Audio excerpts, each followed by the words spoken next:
nós temos o prazer de conversar com um personagem importante da história da nossa terra. Um deputado de primeiro mandato, mas um homem público de longos anos batalhando pela causa dos trabalhadores do campo, e que tem muita coisa para nos contar. Deputado Lazio da FETRAGRO, grande prazer em tê-lo aqui. Prazer é todo meu, é uma satisfação poder participar desse programa, que é um dos programas mais assistidos do nosso estado. Deputado, vamos começar assim. Nós estamos vivendo um momento no nosso país daqueles de nos deixar muito preocupados, não vamos dizer apavorados, mas preocupados. E o seu partido, o PT, está no olho do furacão. Qual é a sua visão sobre o que está acontecendo no Brasil e se nós temos saída para essa crise, deputado? Sérgio, olha, a situação que a gente vive hoje no Brasil, ela veio à tona principalmente nos últimos 2 anos, por vários fatores. O primeiro que eu vejo é o desgaste de um governo de longa data, né? Nós estamos completando 13 anos, estamos indo para 14 anos de mandato. Também por uma abertura e uma nova forma de governar, inclusive, o país, quando se trata das forças judiciais, das forças políticas e também da polícia de uma forma geral. Nós temos a convicção de que em algumas coisas o partido deve ter errado e errou. Mas na sua grande maioria é mais do desgaste e de um modelo de governo também, Sérgio, que abriu a oportunidade, inclusive, para investigação.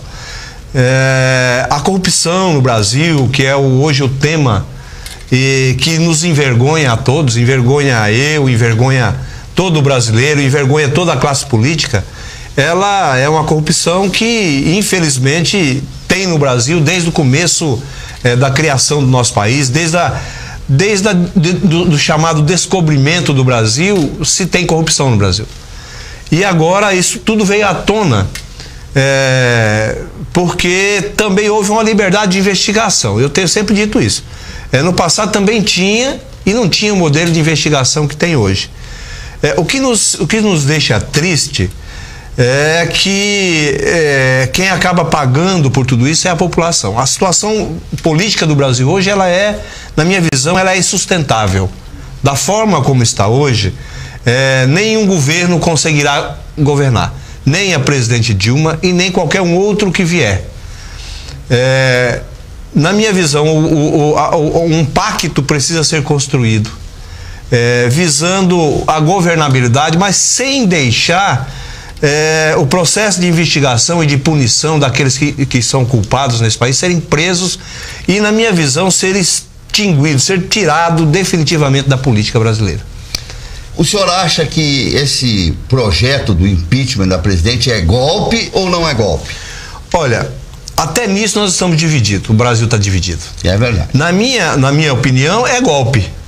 Agora, se você pegar uma parte dos juristas e uma parte da sociedade brasileira, o Brasil está dividido ao meio. Metade acha que não é golpe, que é impeachment e que é constitucional e que é legal. O motivo do impeachment hoje é um ato cometido pela presidente chamada das pedaladas, que os outros governos também cometeram e que hoje ele passa a ser crime. Então, por isso que tem essa interpretação, essa dúbia interpretação. Se você pegar, na época do Lula teve, na época do FHC, Fernando Henrique teve, e não houve impeachment por isso. Hoje está havendo impeachment. Então, um lado fala que é legal, porque é impeachment, né? Um lado fala que é constitucional, e é constitucional. Agora, a forma como está sendo conduzido, na minha visão, é que está errada. Você não pode conduzir o impeachment de uma presidente da República por atos que outros também cometeram e não foram caçados por isso. Então, e o pior de tudo, vai resolver o problema da governabilidade, vai resolver o problema da crise no Brasil? Na minha visão, não vai resolver. Por quê? Porque vai continuar essa disputa de sociedade, essa disputa de política dentro do Congresso. E agora, na minha visão, tem um fator que me preocupa muito, que é a politização do judiciário brasileiro. Nós, até agora, sempre tivemos o Supremo Tribunal, por exemplo, como a instância máxima, aquela luz no fim do túnel, ou aquele espaço onde toda a sociedade confia e vai lá, a última porta. E hoje também com essas atitudes do Supremo, eu não estou falando aqui de um lado ou de outro, claro. Eu estou falando do conjunto de uma parte do Supremo que acaba deixando duvidoso, deixando toda a sociedade duvidosa com relação ao posicionamento dessa justiça. Porque um juiz fala uma coisa, interpreta a lei, e a lei tem vários sentidos de interpretação, interpreta de um jeito, outro interpreta de outro jeito, e a população fica no meio. Será que o meu julgamento, quando for para lá, vai ser interpretado de que jeito? Para que lado será interpretado? Então, isso é pior, ainda é pior. Porque talvez, por exemplo, se o Supremo tivesse coeso e fizesse o último julgamento de todos os atos que acontecem no Brasil, e esse julgamento fosse justo, sem apartidário, sem envolvimento da política, nós teríamos uma luz no final do túnel. Da forma como está, eu acredito que vai ter que ter, tendo ou não o impeachment, tem que ter um pacto. E esse pacto, volto a repetir, não pode ser um pacto para encobrir a corrupção no Brasil. Claro. Porém, também, a forma de investigar, a forma de punir os crimes, no caso da corrupção, nas empresas, por exemplo, não pode parar o Brasil, porque essas empresas também são responsáveis pelo crescimento e desenvolvimento do nosso país.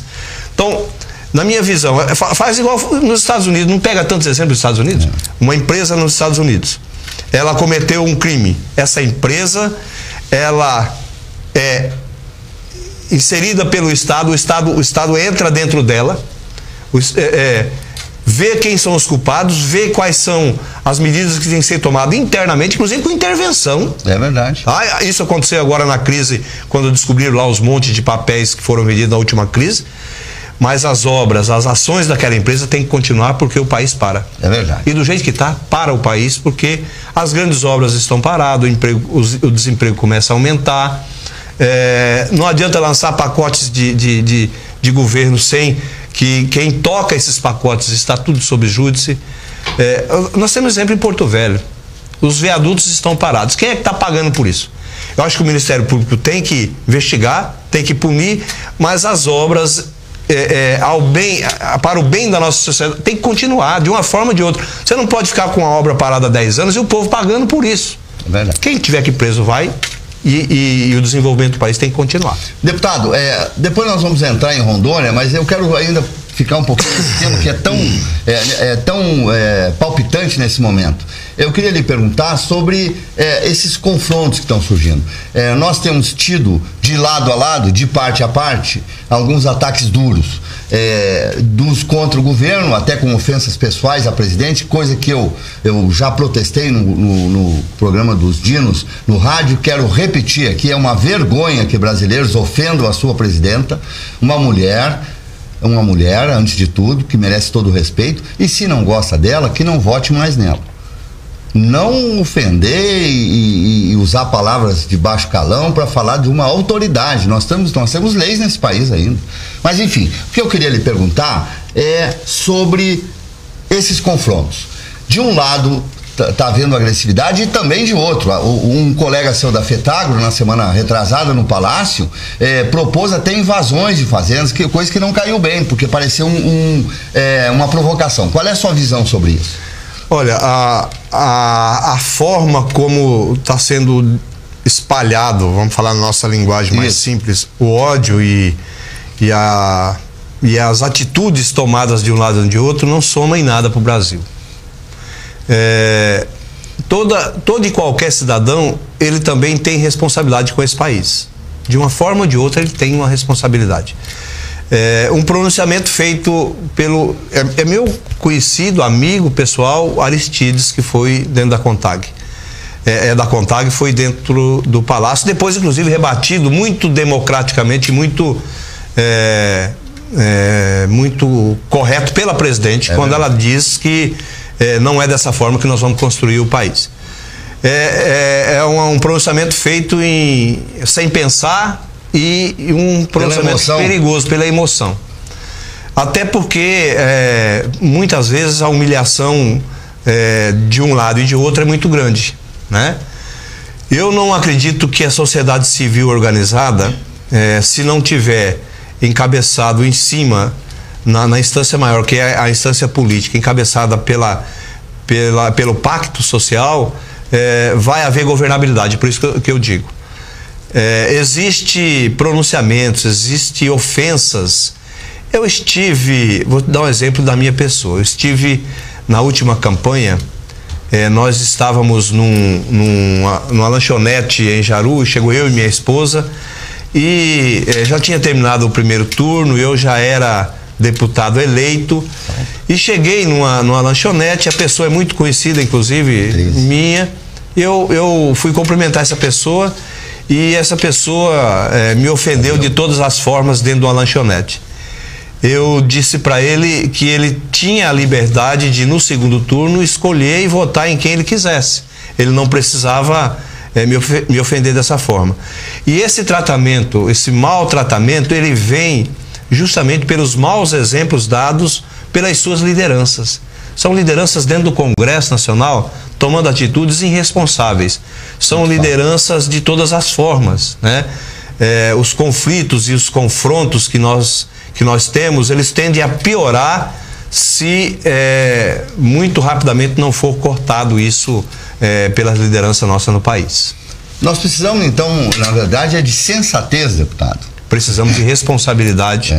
Nós precisamos entender que nós vivemos num país e que uma presidente tem que ser respeitada, seja ela de um lado ou de outro.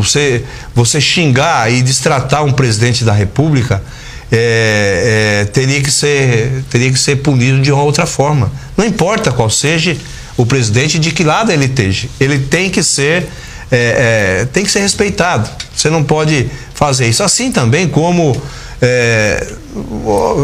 as pessoas que divergem da sua ideia. Eu dentro da Assembleia hoje é só eu do PT. E nós convivemos com mais 23 deputados que, na grande maioria das vezes, não concordam com as nossas ideias. Verdade. E a gente consegue conviver. Agora, um tem que respeitar o outro, e a vida pessoal e a pessoa não pode ser ofendida de forma nenhuma.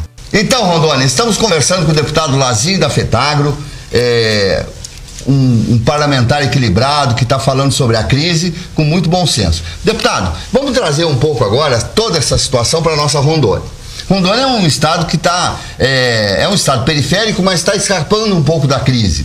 Nós temos um agronegócio forte, nós temos mais de 100 mil pequenos proprietários rurais. Eu acho que o senhor conhece mais do que ninguém esse estado. Mas agora nós estamos vivendo num momento de confrontos entre sem terra e proprietários. Qual é a sua visão sobre isso? O que está acontecendo, deputado? Primeiro, a legislação nossa, ela deixa muito espaço para esse tipo de atitude, tomada tanto de um lado quanto de outro.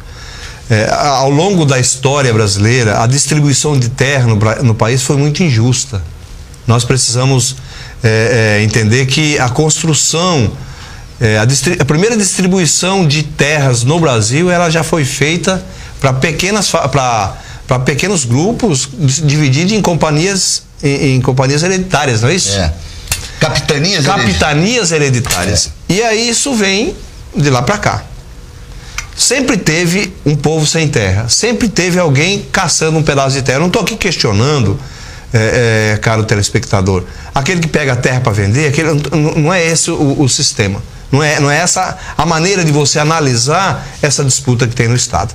A distribuição de terras em Rondônia, ela foi feita através de CATPs, né, que são títulos que eram, na época, nos anos 70, leiloadas no Senado Federal. Uma pessoa tinha direito de pegar 2.000 hectares no máximo. Lá quando começou. E quando começou, não se sabia no estado de Rondônia se as terras todas eram produtivas, se não eram. Então, isso aí gera um contrato para que essas famílias, quando pegam essas terras, elas possam cumprir o contrato. Muitos não cumpriram. Esse é um ponto que gera conflito. Outra coisa, nós temos mais de 60% das nossas terras sem documentos.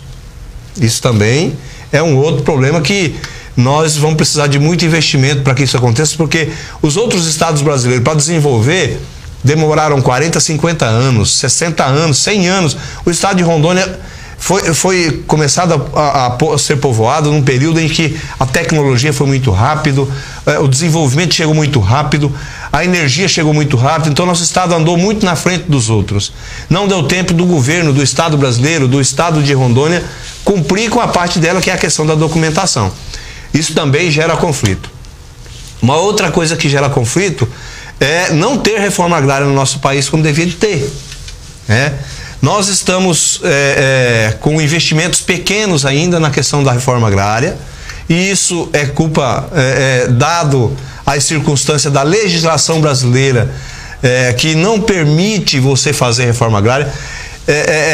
Normalmente as leis são feitas pelas pessoas que estão dentro dos espaços políticos, e normalmente no Brasil, nesses espaços políticos, quem ocupou o poder nunca foi sem terra. Nunca foi o trabalhador da indústria, nunca foi o trabalhador. Sempre foi a grande classe rica, né? Rica brasileira. Rico. Sempre foi assim. E aí é muito difícil você legislar para os outros. Normalmente você legisla para você. Infelizmente é assim.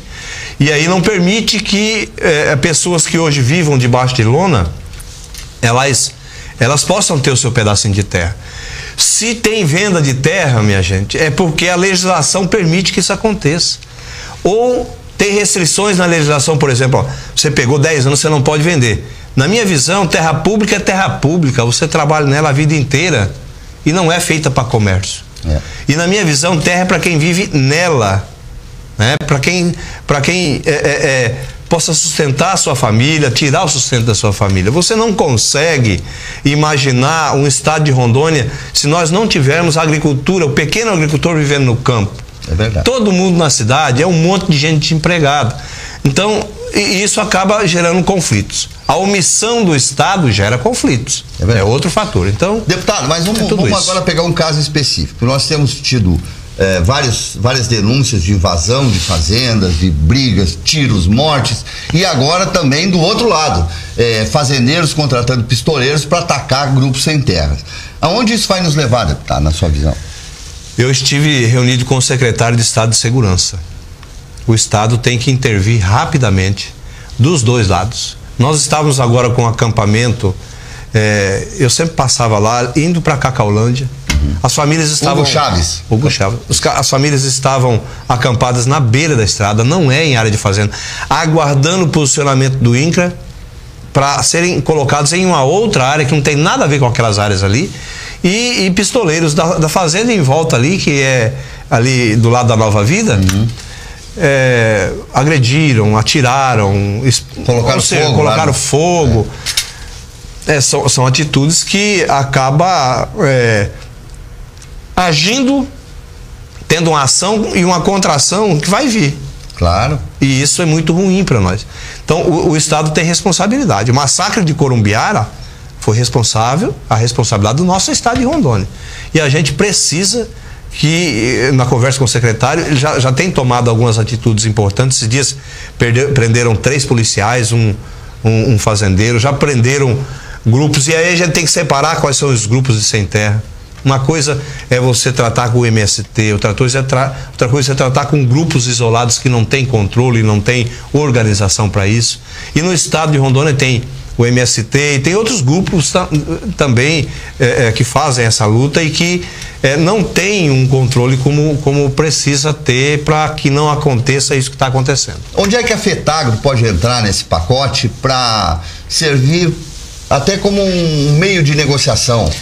Olha, a intenção nossa a FETAGRO, por exemplo, sempre trabalhou com a possibilidade de que o governo faça parte dela, na possibilidade de sentar com os próprios fazendeiros. Muitas vezes nós sentamos onde há a possibilidade de fazer a negociação da área e sentar inclusive com o governo federal para a liberação de recursos para a aquisição dessas áreas.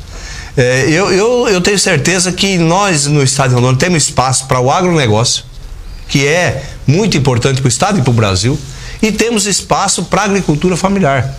há possibilidade de você trabalhar os dois sistemas de produção, até porque a população rondoniense precisa dos dois modelos de produção. A alimentação que a gente come, que vai na nossa mesa todo dia, 80% dela sai da agricultura familiar. São pequenos produtores quem produzem.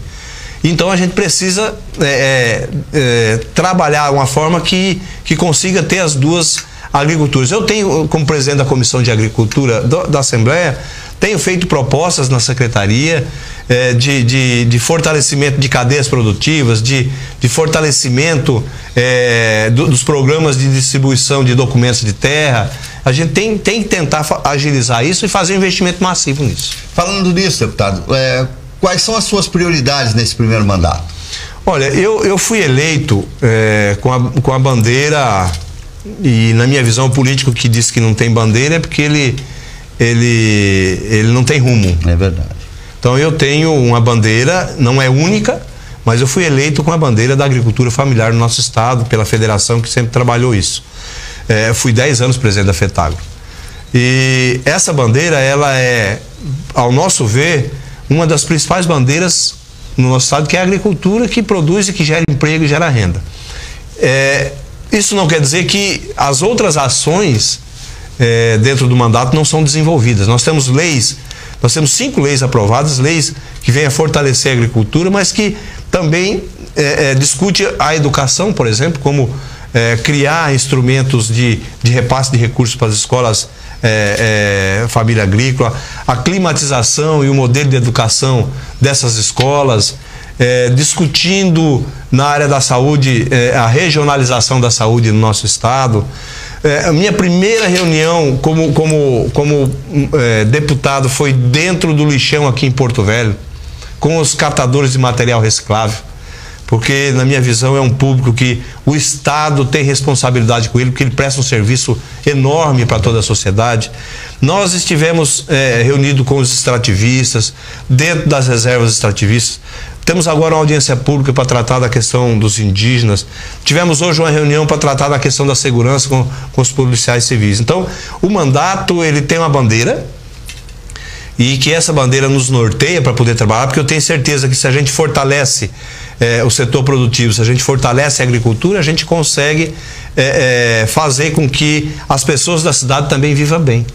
Nós, pela primeira vez, Sérgio, nós conseguimos dobrar o orçamento da agricultura no estado em investimento. Pela primeira vez. Interessante. Reunimos a Comissão de Agricultura, reunimos o governo, reunimos a Assembleia e fizemos a proposta de 10 milhões de investimento. Nós fomos para 20 milhões de investimento. É uma coisa fantástica que nunca havia acontecido dentro do governo do estado. E hoje a gente tem noção clara de que se você investir R$1 no setor produtivo, você tá tendo 10 de retorno para cada R$1 investido. É verdade. Então é isso que a gente Deputado, nós estamos chegando no fim, eu preciso lhe perguntar mais algumas coisas. Por exemplo, o senhor é o único deputado atualmente do Partido dos Trabalhadores. O seu partido, em nível nacional, em nível local, na sua visão, tem só passado ou tem futuro ainda? Engasguei até agora. A pergunta é para engasgar. Não. Nosso partido tem passado, e um passado de muitas glórias nesse país, porque grandes mudanças foi feitas. A sociedade, hoje você vê um jovem de 16 anos na roça, por exemplo, ele não sabe que é lamparina mais. É verdade. Né? Nós temos jovens estudando faculdade lá nos Estados Unidos que estão vindo para a rua mobilizar a favor do impeachment. Isso é a democracia, isso é muito bonito para o Brasil. Nós temos programas construídos não só para a agricultura, mas na área de educação, como da saúde, como Mais Médico, que no começo a classe médica brasileira não entendeu isso, e que é muito bom você ir lá em Corumbiara, em União da Vitória, que é 40 quilômetros para frente de Corumbiara, chegar lá, ter um médico atendendo as famílias lá dentro. Precisamos melhorar isso, precisamos ampliar isso. E o presente de hoje é resultado do desgaste, como eu disse, e que o futuro vai ser corrigido com os erros cometidos agora e no passado que foram cometidos. E nós temos que colocar os pés no chão, saber que nós não somos melhor que ninguém, mas que nós tivemos ações importantes nesse país, que nenhum outro governo fez. Isso precisa ser entendido. E que a corrupção, Sérgio, não é mérito só do PT. Né? Esse mérito entre aspas, né? Entre aspas, né? Não é mérito só do PT e a gente sabe disso. Deputado, temos 1 minuto mais. Eu gostaria que o senhor deixasse uma mensagem aí, principalmente para as pessoas do campo, tanto os proprietários e os que estão na terra, quanto os sem terra. O que o senhor diria para eles? Eu digo que os dois são importantes para o Brasil. Até o sem terra, ele é importante para o país. Tá? Porque muita gente, às vezes, eu faço às vezes algumas matérias sobre isso e coloco na mídia e as pessoas me criticam. Não é que eu defendo somente sem terra, não é isso. Eu acho que todo e qualquer problema que a gente tenha, se a gente sentar na mesa, a gente consegue sair de lá com a negociação. Se a gente for junto, atrás de buscar a solução aqui no estado ou no governo federal, juntos a gente consegue fazer isso. Muito bem. Olha, deputado, eu vou dizer ao senhor o que eu digo sempre às autoridades que nos dão a honra de vir a esse programa. O senhor está sempre convidado para vir aqui prestar contas do seu mandato, porque o seu mandato não é seu. Ele é dos eleitores que o elegeram e querem saber o que o senhor anda fazendo. Se o senhor fizer um trabalho bom, o senhor vai ter a chance até de ser reeleito. Se o senhor não for um bom deputado, como outros, não vai ser conduzido. Então esse programa é a porta que o senhor tem para vir aqui prestar suas contas. Agradeço muito a sua presença. Sei do esforço que o senhor fez para vir aqui conosco. Para você aí de casa, queremos que tenha muito cuidado. Olha, é tempo de botar um pouco de paz no coração. Nós estamos muito tensos, estamos brigando muito, vamos com calma. Nós temos um país gigantesco, nós vamos passar e o nosso país vai continuar. Para você aí de casa, então, paz, tranquilidade, não dirija depois de beber e fique agora com a melhor programação da televisão rondoniense. SIC TV e a Rede Record de Televisão, que tem a melhor programação nacional.